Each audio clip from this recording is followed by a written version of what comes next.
Hello students, welcome back to the economics class of plus 2 standard. As we were working with lesson number 4, consumer behavior, cardinal and ordinal utility analysis. In this chapter we have already discussed the concepts of utility and the law of diminishing marginal utility. Today our topic is law of equimarginal utility. The theory of consumer behavior is based on the assumption that the consumer is a rational human being. Rational human being means that he want to get the maximum satisfaction from his given income. He plans the spendings of his given income according to the market prices of the commodities to attain the maximum utility. This is the axiom of utility maximization. The consumer compares the utility of various goods while purchasing goods. Due to limited resources, a consumer is unable to satisfy all his wants. Therefore, he has to follow some principle or law which enables him to attain the maximum satisfaction. There are two approaches to the problem of consumption of utility. First one is cardinal approach and second one is ordinal approach or the indifference curve approach. The numbers from 1, 2, 3 and so on are the cardinal numbers, means the numbers with which we can measure the utility or satisfaction. The numbers like first, second, third are the ordinal numbers and these numbers are used for ranking. Let us discuss some important key terms related to the topic, that is utility, cardinal utility, marginal utility, total utility and consumer's equilibrium. First, we will discuss the term utility. You know, a chain smoker will always put efforts for regular supply of cigarettes. When we feel hungry, only eatables can satisfy our hunger. So, utility is a want satisfying power of a commodity. Next one is cardinal utility. When you feel thirsty, your utility will be counted with 1 glass of water or 2 glasses of water, means the number of glasses you have taken to satisfy your thirst. This is called cardinal utility. Suppose you have taken 2 glasses of water, so your cardinal utility it is equals to 2. So cardinal utility means when we can measure the utility of a commodity in imaginary numbers called utils. Cardinal utility. Another example is like we are having pizza and burger. Pizza gives me more satisfaction as I get 60 utils after eating it in comparison to burger which gives me only 40 utils. So here the utils is the imaginary units by which we measure the utility or satisfaction. Next one is marginal utility. Suppose you are feeling hungry, you take 1 idli and you get some utility. You consume the second unit of idli and you will get some more satisfaction. The additional satisfaction you get from the second idli is called the marginal utility. Let's have a look on the table. In the first column we will measure the units of commodity consumed. Second column will tell us the utility, total utility in utils, and next one is the column that is of marginal utility which shows the additional units of consumption and the additional units of satisfaction or the utility we will get. When you take the first idli, your total utility it is 20 utils and the marginal utility also remains the same. And when you have consumed the second idli, your total utility increased to 32 utils, and from here we can derive the marginal utility like 32 minus 20 will give you 12. So this 12 number is the marginal utility, that is the additional utility we have got from the consumption of second unit of idli. So marginal utility is the extra utility obtained from the consumption of an additional unit of a commodity. Next one is total utility. Suppose you are thirsty and you have taken 3 glasses of water to satisfy your thirst. So your total utility is 3, means the number of glasses you will drink is your total utility. So total utility is obtained by adding utility derived from consumption of all the units of commodity. So your total utility it is 3. Next one is determination of consumers' equilibrium. 2 laws have been developed to explain consumers' behavior in the utility approach.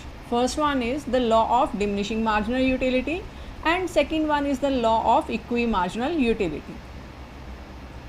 The law of equimarginal utility. Consumers' behavior or the consumer's equilibrium. Suppose the consumer has rupees 20 and he goes to the market and found 3 sets of goods in the market.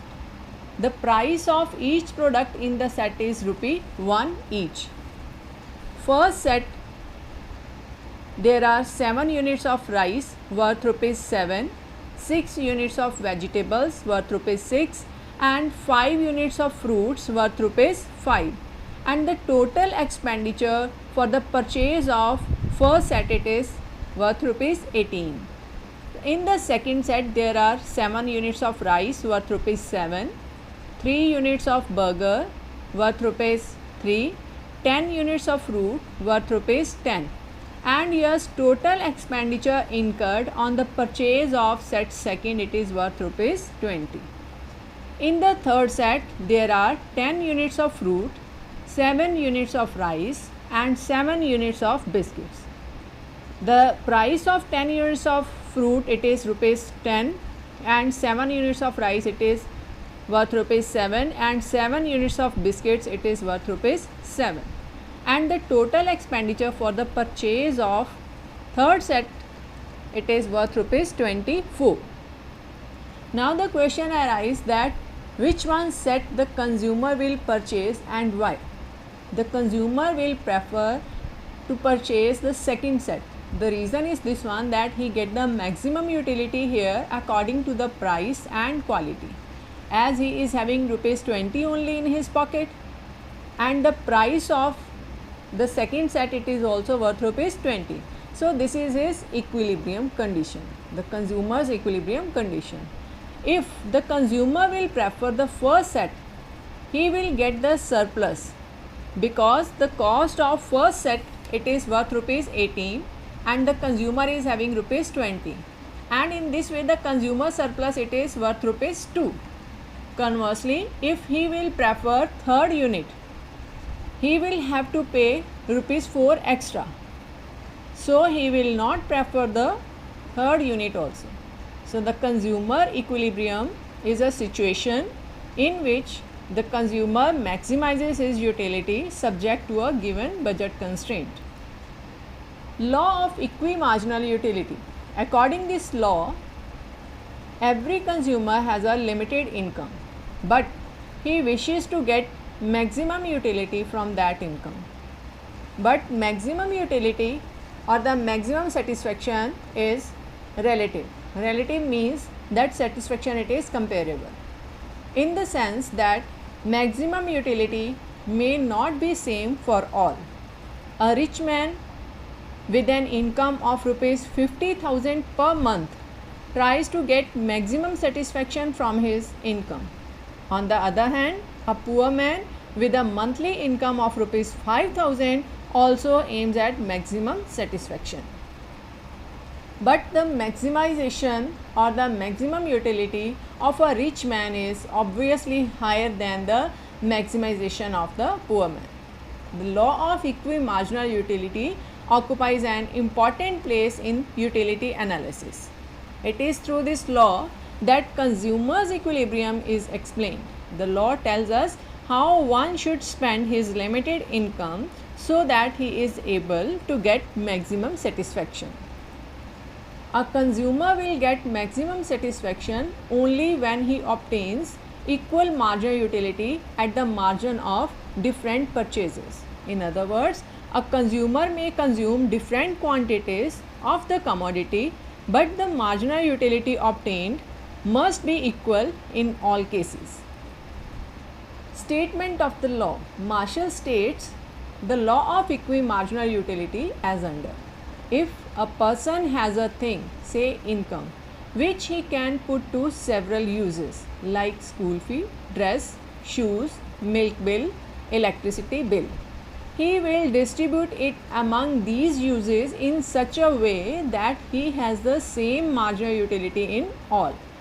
The law is known as the law of equimarginal utility because when the marginal utility have been equalized through the process of substitution, we derive maximization of the utility. This law is also known as law of substitution because here we substitute one commodity for another. Law of equimarginal utility in two commodities case. In case of two commodities, say X and Y, a consumer attains equilibrium when he spends his given income in such a way that marginal utility of both the goods are equal. In other words, utility derived from the last rupee spent on each good is equal or near equal. The position of consumer's equilibrium with the help of example, that is, let the price of two goods, we are taking two goods here, orange as good X and apple as a good of Y, and the price of orange, that is rupees 3 per unit, and the price of apple, it is rupees 4 per unit respectively. Suppose the marginal utility of money for the consumer is constant at 8 utils. Further, suppose that consumer has money income worth rupees 20 to spend on these two goods. The marginal utilities derived from orange and apple by the consumer are shown in the column 2 and 3 respectively. These utilities have been converted into money terms in column 4 and 5 of the table. Per rupee marginal utilities have been obtained by dividing marginal utilities of orange by rupees 3, that is the price of the orange, and the marginal utilities of apple, that is divided by the rupees 4, that is the price of apple. So the consumer will be in equilibrium when he spends his income on different goods in such a way that marginal utility of each good is in proportion to its price. This condition can be expressed as under. Marginal utility of oranges divided by the price of oranges, it is equals to the marginal utility of Y divided by the prices of apple, that is the marginal utility of apple divided by the prices of apple.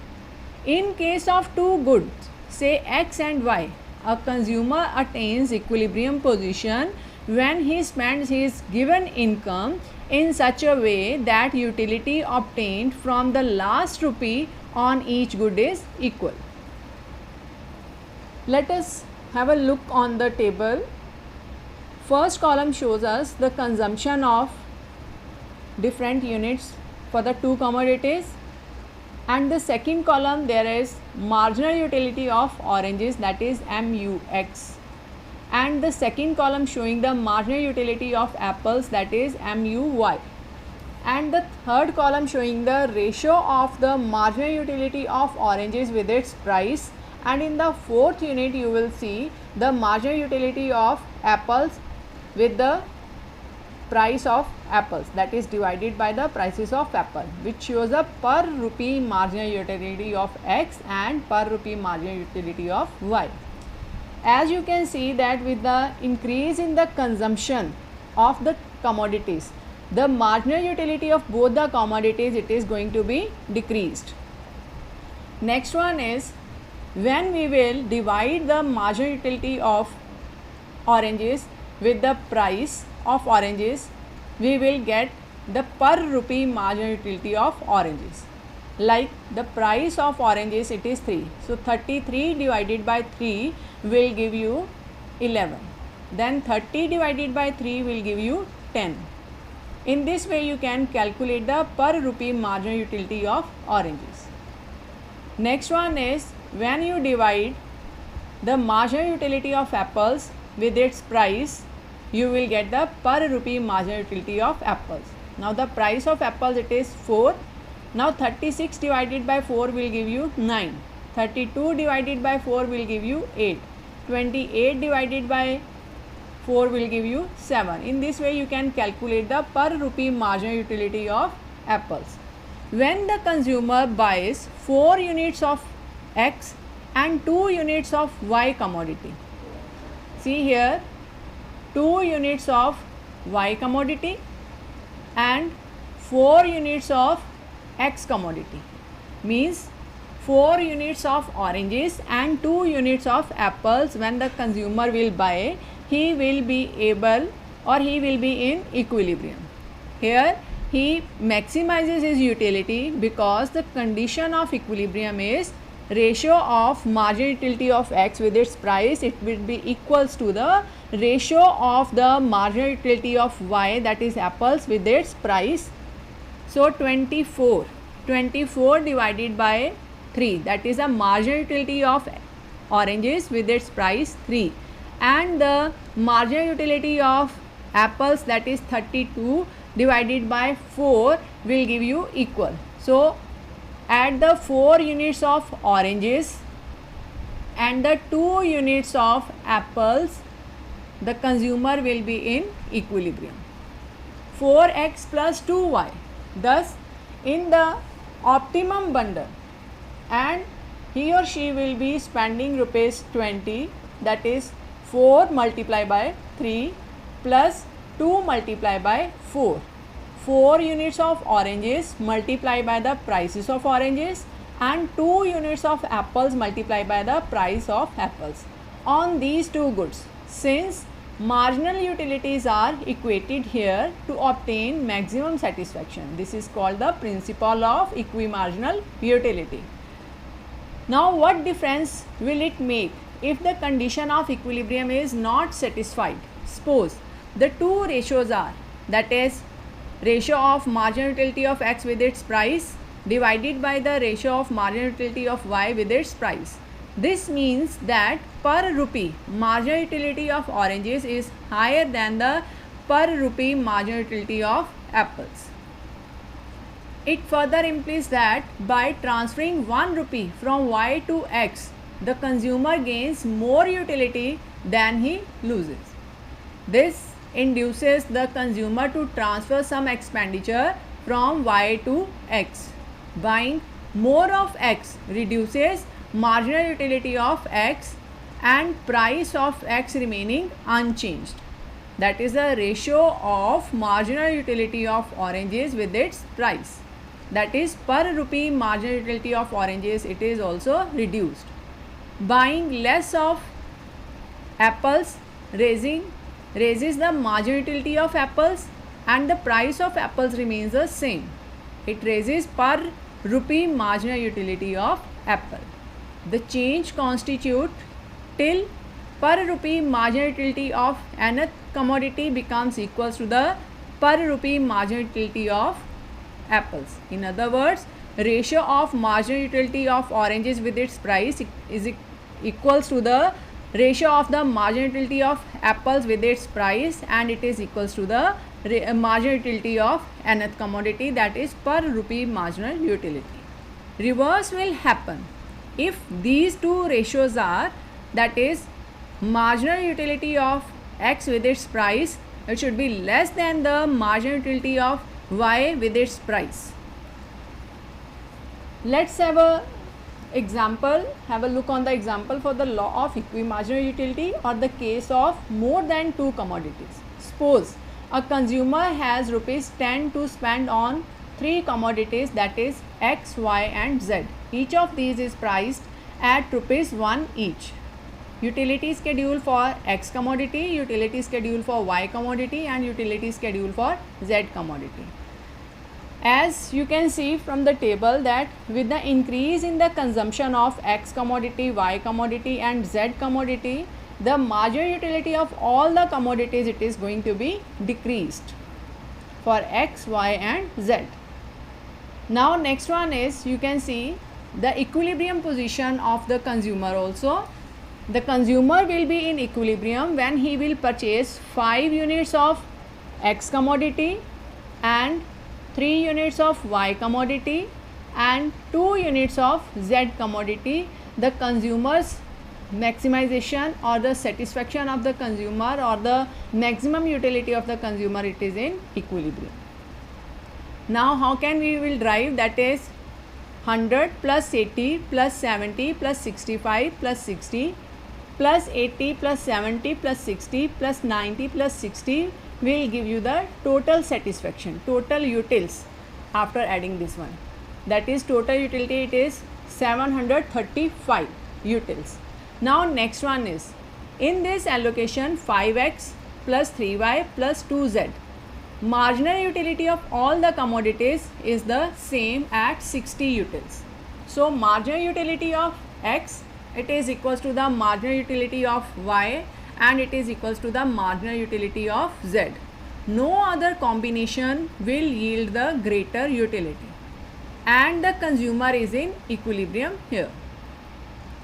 Law of equimarginal utility, or the case of more than two commodities, the law states that the consumer will reach the stage of equilibrium when the marginal utility of various commodities that he consumes are equal.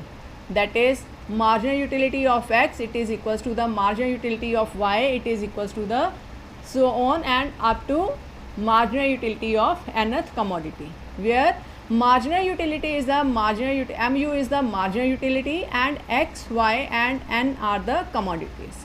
If a person has a thing, that is income, which he can put to several uses, he will distribute it among different uses in such a way that he has the same marginal utility in all. Reformulation of the law, or the law of proportional marginal utility. This law states that consumer behavior is influenced by two factors: marginal utilities of the various goods to be consumed by a consumer and the prices of the various goods. The law states that the consumer will spend his money income on different goods in such a way that the marginal utility derived from the last rupee spent on all the goods is equal. Now next one is, let's have a look on the table. First column showing the units of the commodities consumed, and the second unit there is a total utility that the consumer has get from the consumption of X commodity, and total utility from the Y commodity and total utility from the Z commodity. And the price of the good X, it is rupees 2 per unit, price of the Y commodity, it is rupees 5 per unit, and the price of Z commodity, it is rupees 3 per unit. Now next one is, when the total utility with the consumption of first unit and the marginal utility remains the same for all the goods. For the consumption of first unit, it remains the same, marginal utility and total utility remains the same. Now next one is, with the consumption of the second unit, the total utility increased from 8 to 14, and from here we can derive the marginal utility, that is 14 minus 8 will give you 6. In the same way, from the Y good also we can derive the marginal utility, that is 24 minus 14 will give you 10. 15 minus 9 will give you 6. Next one is, the consumer will be in equilibrium when he will purchase 3 units of X commodity and 2 units of Y commodity and again 2 units of Z commodity. The consumer remains in equilibrium. A household will allocate its income of rupees 22 among the 3 commodities in such a way that the ratio of marginal utilities to the respective prices of the commodities are equal. Household will buy 3 units of X, 2 units of Y and 2 units of Z commodity. 4 divided by 2, 10 divided by 5 and 6 divided by 3 will give you the equal satisfaction, that is of 2, subject to the budget constraint where rupees 2 multiplied by 3 plus rupees 5 multiplied by 2 and rupees 3 multiplied by 2 and total will give you rupees 22, and the consumer's income also rupees 22. So the household gets the utility of 18 plus 24 plus 15, it is equals to 57 units. Now marginal utility of x divided by the price of x will give you the marginal utility of per unit of money income. The consumer will spend his money or income on the different goods in such a way that marginal utility of each good is proportional to its price. So the ratio of marginal utility with its price of commodity x, it is equals to the marginal utility of y with its price, and it is equals to the ratio of marginal utility of z with its price, and it's equals to the marginal utility per unit of money income. Diagrammatical presentation of the law of proportional marginal utility. At the given income, that is of rupees 22 we have assumed of the consumer. Suppose his marginal utility of money is constant at OM level, and marginal utility of x, ratio of marginal utility of x with its price, it is equals to OM, where OR amount of good x it is purchased. OR amount of good x it is purchased. Now next one is MUY, ratio of marginal utility of y with its price, it is equals to OR, when OK quantity of good y it is purchased. And MUX, ratio of marginal utility of x with its price, it is equals to the ratio of marginal utility with its price, and it is equals to the marginal utility of M commodity, and the consumer is in equilibrium when he will purchase the OR of x and OK of y commodity. Suppose the money income of the consumer increases and his marginal utility falls, say, to OM prime, and the consumer will increase his purchases of the goods from OR to OR prime for good x and OK to OK prime for good y. The equilibrium position of a consumer's equilibrium can be stated in three ways, that is ratio of marginal utility of x with its price, it is equals to the marginal utility of y commodity with its price, and it's equals to the marginal utility of mth commodity.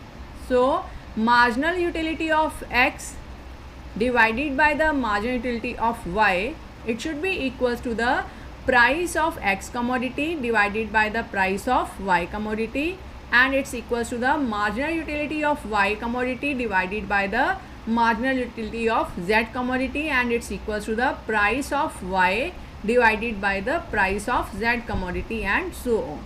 A consumer will be in equilibrium position when the marginal utility of every rupee that he spends on each good is equal. Assumptions. Consumer is a rational, means wants to maximize his satisfaction with cheap and best commodity, or you can say that the want to increase his satisfaction. Utility is quantifiable, means we can measure satisfaction in numbers, like to satisfy hunger we eat 2 chapatis. So marginal utility of money remains constant, means we have to put income in several uses. Consumption of a commodity should be in proper units. For example, a glass of water will be considered as 1 unit and not a drop of water or a teaspoonful of water. All units of commodity should be identical, means you will take 2 chapatis of same size and quality. Next one is consumption should be continuous, means we will consider one-time meal, either breakfast or lunch or dinner. Time period of consumption should not be too long, and the price of the substitute good should not be changed. Limitations. All consumers cannot act rationally, means every consumer's goal is not maximization of satisfaction. Sometimes consumers are ready to get the commodity at a higher prices. Prestige issues are there. Consumers are not aware of substitute goods. Consumer behavior is influenced by habits, means consumer is habitual of coffee and ready to buy it at a higher prices. particular time period of consumption means breakfast or lunch or dinner will be considered. Utility is not quantifiable. Marginal utility of money does not remain constant. Sometimes consumers get more satisfaction from additional units of commodity. Importance of the law of equi-marginal utility. First one is it guides the individuals. How the law of equi-marginal utility helps and guides individual in spending their limited income properly. If a person spends his income carelessly, he cannot maximize his satisfaction. Useful to the producers. The law is equally important to the producers. Every producer attempts to maximize his output. He does so by combining various factors of production like land, labor, capital and entrepreneur. He should employ different factors of production in such a way that the marginal utility of all the factors, that is productivity, is the return which a firm gets from the factor unit, that is labor, raw material, is equal. The employer constantly substitutes the factor which gives him more productivity for the factor which gives him less productivity. His substitution will stop only when marginal productivities are equal. In production, the law is known as principle of equi-marginal returns. Useful to the government. The government too is guided by this law. The government has limited resources which it gets by way of taxation, profits from government enterprises, etc. It is spending the amount on the public. Its expenditure should be such that the society should get maximum benefit. Government expenditure is therefore guided by the principle of maximization social profit. Marginal utility of money. Marginal utility refers to the worth of a unit of money, say rupee, for a consumer. There is no defined value of marginal utility of money. The consumer defines it himself. Suppose a rupee can buy 100 grams of wheat, 50 grams of milk and 50 grams of sugar, which may be called a standard basket of goods.